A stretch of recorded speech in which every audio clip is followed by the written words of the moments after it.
Hello friends, आप सभी का बहुत बहुत स्वागत है आपके पसंदीदा channel the next level A to Z में। आज हम इस वीडियो में डिस्कस करने वाले हैं एसएससी जीडी के एग्जाम में पूछे जाने वाले जीके जीएस और जीए के क्वेश्चन। और ये हमारा प्रैक्टिस पेपर 19 है। 1 से लेकर 18 तक के प्रैक्टिस पेपर अपलोडेड है हमारे चैनल में, तो आप उन्हें भी चेक कर लीजिए। तो चलिए जल्दी से स्टार्ट करते हैं आज के 25 क्वेश्चन।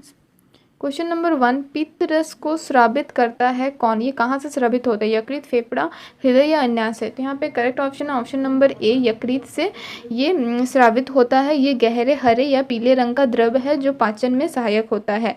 ये केशुरुक प्राणियों के यकृत या फिर लीवर बोलते हैं जिसको, में बनता है। और इसका पीएच वैल्यू 7.7 है। और ये मानव शरीर में यकृत द्वारा पित्त का सतत उत्पादन होता रहता है जो पित्ताशय में एकत्र होता रहता है। नेक्स्ट क्वेश्चन, क्वेश्चन नंबर 2, 2 मार्च 1931 में किस कार्य के लिए भगत सिंह, राजगुरु और सुखदेव को फांसी दी गई थी?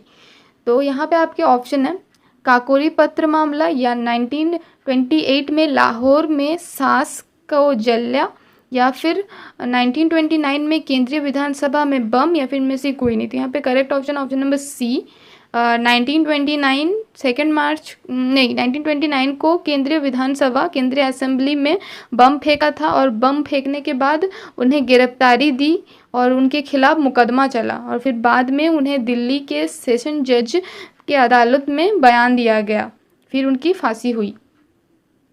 Next question, question number 3, Bharatvarsh में लड़के और लड़की के विवाह के लिए न्यूनतम आयु क्रमशः क्या है? मतलब लड़के और लड़की के शादी के लिए मिनिमम एज कितना है हमारे इंडिया में? तो हमारे इंडिया में लड़कियों का मिनिमम 18 ईयर्स और लड़कों का मिनिमम 21 ईयर्स होता है शादी के लिए। तो यहाँ पे करेक्ट ऑप्शन हो गया ऑप्शन नंबर सी, 21 और 18 वर्ष। नेक्स्ट क्वेश्चन, क्वेश्चन नंबर 4, किसी विधायक को कानून बनाने के लिए किसकी अनुमति अनिवार्य है?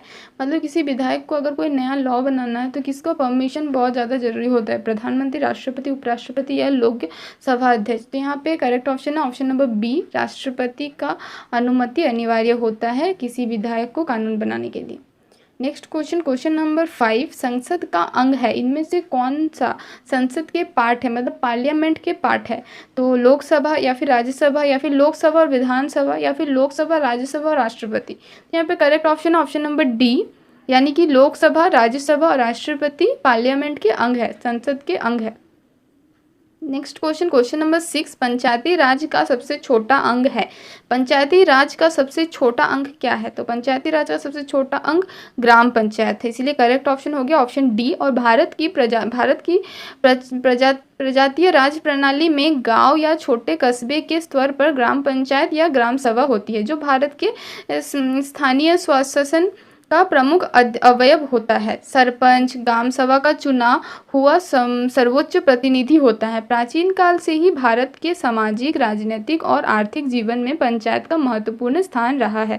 सार्वजनिक जीवन का प्रत्येक पहलू इसी के द्वारा संचालित होता है, इसीलिए सबसे छोटा अंग जो मौलिक इकाई है वो है ग्राम पंचायत।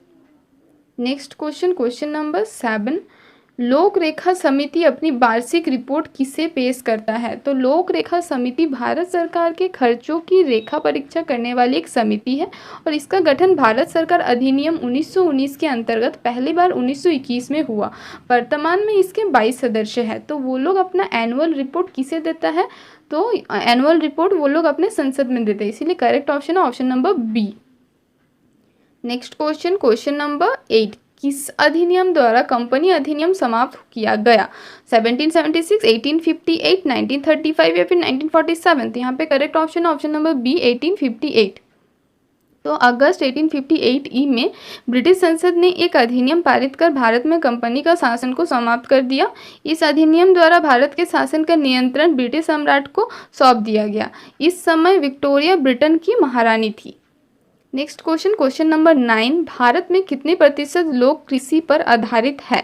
तो भारत में कृषि की स्थिति किसी क्षेत्र में देश के लगभग आधी श्रम शक्ति से भी ज़्यादा है, मतलब 50% से तो ज़्यादा है। और यहाँ पे पूछा गया कितनी है, 90%, 70%, फिर 65% या फिर 80%? तो यहाँ पे करेक्ट ऑप्शन है ऑप्शन नंबर बी, मतलब 70% लोग 70% लोग कृषि पर आधारित है भारत में, जबकि इसका जीडीपी में इसका योगदान बहुत कम है, मतलब 17.5%, 17.5% ही कृषि का योगदान होता है हमारे जीडीपी में। और पिछले कुछ दशकों के दौरान अर्थव्यवस्था के विकास में मैन्युफैक्चरिंग और सेवा क्षेत्रों, मतलब सर्विस सेक्टर और मैन्युफैक्चरिंग सेक्टर का योगदान तेजी से बढ़ा है, जबकि कृषि क्षेत्र का योगदान में गिरावट हुई है।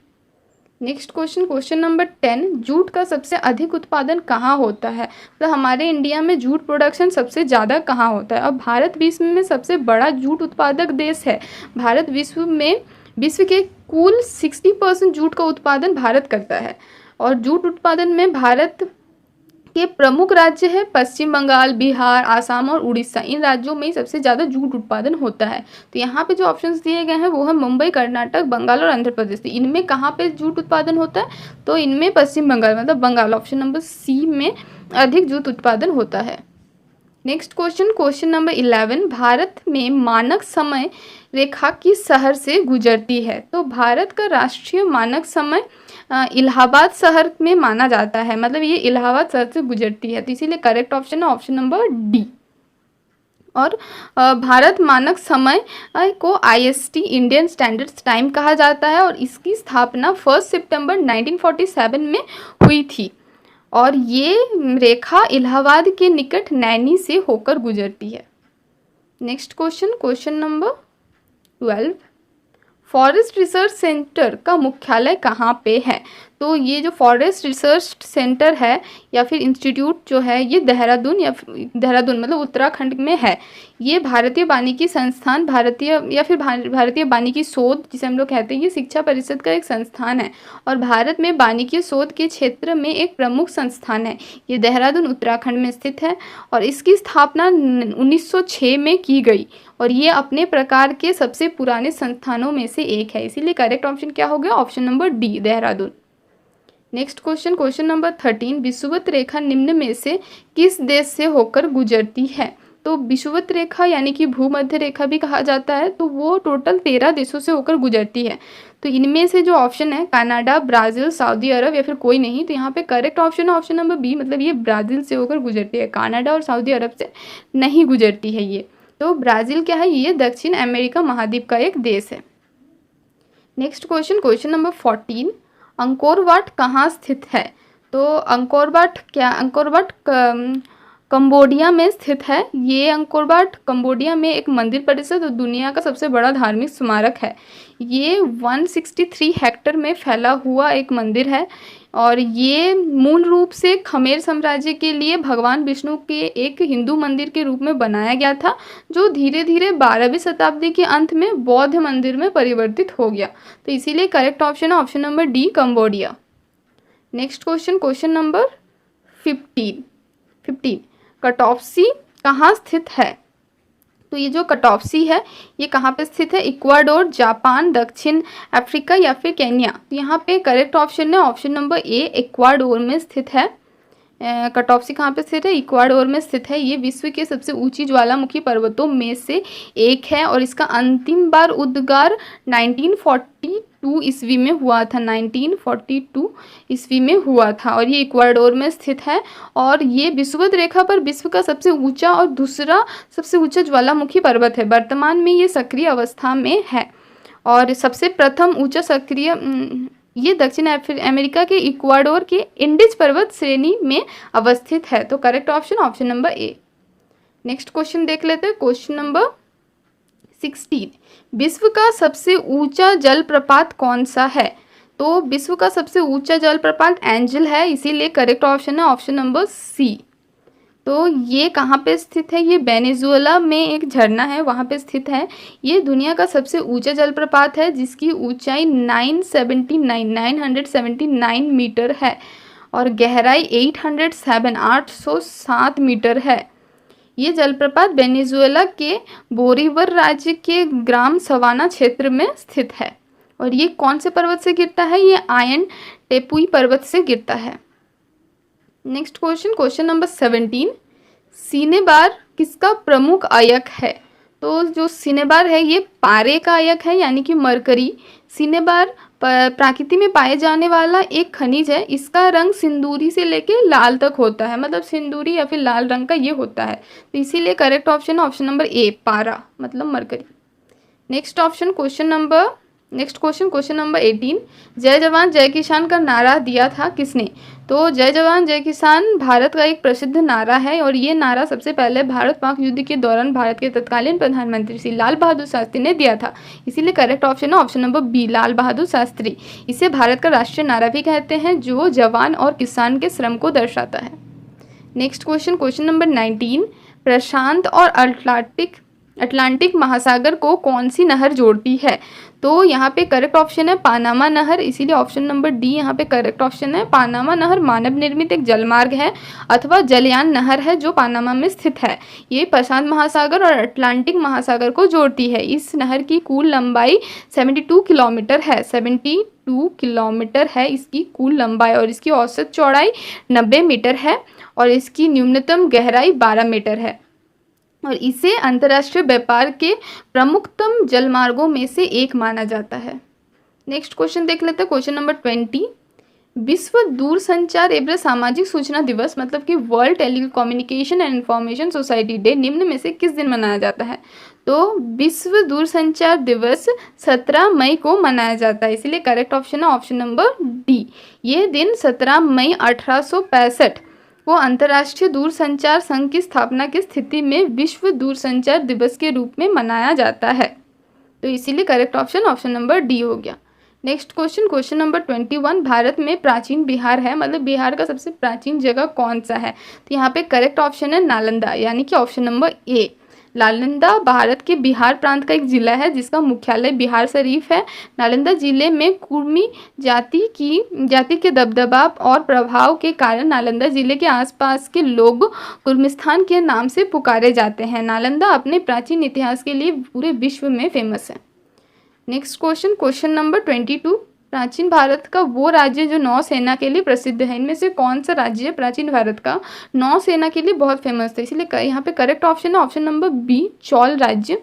तो चोल राजाओं ने एक विशाल संगठित सेना का निर्माण किया था।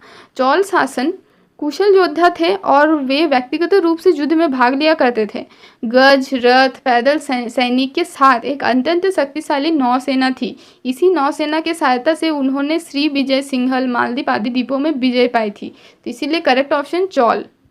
नेक्स्ट क्वेश्चन नंबर 23, मुगल सम्राट अकबर के समय का प्रसिद्ध चित्रकार था, मतलब मुगल सम्राट अकबर के समय का सबसे प्रसिद्ध फेमस चित्रकार पेंटर कौन था? तो यहाँ पे करेक्ट ऑप्शन नंबर बी, दसवंत मध्यकालीन भारत में मतलब 16वीं शताब्दी का एक प्रख्यात भारतीय मुगल चित्रकार था जिसका उल्लेख अखबार के दरबार के प्रसिद्ध इतिहासकार अबुल फैजल असलामी ने अपने समय का पहला अग्रणी कलाकार के रूप में किया था। दसवंत ने अपने समकालीन चित्रकारों को काफ़ी पीछे छोड़ दिया था और दसवंत के जीवन के बारे में काफ़ी ज़्यादा जानकारी तो उपलब्ध नहीं है, पर यह माना जाता है कि वो हिंदू थे और संभवतः किसी साधारण परिवार के रहने वाले थे। नेक्स्ट क्वेश्चन देखते हैं, क्वेश्चन नंबर 24, वो नृत्य जो शास्त्रीय नहीं है, इनमें से कौन सा नृत्य है जो कि शास्त्रीय नृत्य नहीं है? कथक, कुचिपुड़ी, ओडिसी या फिर गरबा? तो यहाँ पे जो पहले 3 ऑप्शन है वो सब शास्त्रीय नृत्य है। लास्ट का ऑप्शन गरबा जो कि है ऑप्शन नंबर डी, वो शास्त्रीय नृत्य नहीं है। गरबा गुजरात का एक प्रसिद्ध लोक नृत्य है और ये गुजरात, राजस्थान, मालवा प्रदेशों में भी प्रचलित है, जबकि इसका मूल उद्गम गुजरात में ही हुआ है और आजकल इसे पूरे देश में आधुनिक नृत्य कला में स्थान प्राप्त हो गया है। नेक्स्ट क्वेश्चन और हमारा लास्ट क्वेश्चन नंबर 25, संयुक्त राष्ट्र संघ का अस्तित्व कब अस्तित्व में आया? संयुक्त राष्ट्र संघ जो है वो कब अस्तित्व में आया, कब स्टैब्लिश्ड हुआ? 1946, 1945, 1947 या फिर 1950? तो यहाँ पे करेक्ट ऑप्शन है ऑप्शन नंबर बी, क्योंकि संयुक्त राष्ट्र 24 अक्टूबर 1945, तो पूरा डेट आप लोग नोट कर लीजिए, 24 अक्टूबर 1945 में इसकी स्थापना हुई यूएसए में, संयुक्त राष्ट्र अमेरिका में। और ये जो संयुक्त राष्ट्र है ये एक अंतर्राष्ट्रीय संगठन है जिसका उद्देश्य में उल्लेख है कि ये अंतर्राष्ट्रीय कानून को सुविधाजनक बनाने में सहयोग, अंतर्राष्ट्रीय सुरक्षा, आर्थिक विकास, सामाजिक प्रगति, मानव अधिकार और विश्व शांति के लिए कार्यरत है। तो दोस्तों हमने देख लिया आज के 25 क्वेश्चन। उम्मीद है ये वीडियो भी आपके लिए काफ़ी हेल्पफुल रहेगी। तो अगर आपको ये अच्छी लगी तो प्लीज़ इसे लाइक करना, अपने दोस्तों को शेयर करना और हमारे चैनल को सब्सक्राइब करना। Thank you for watching.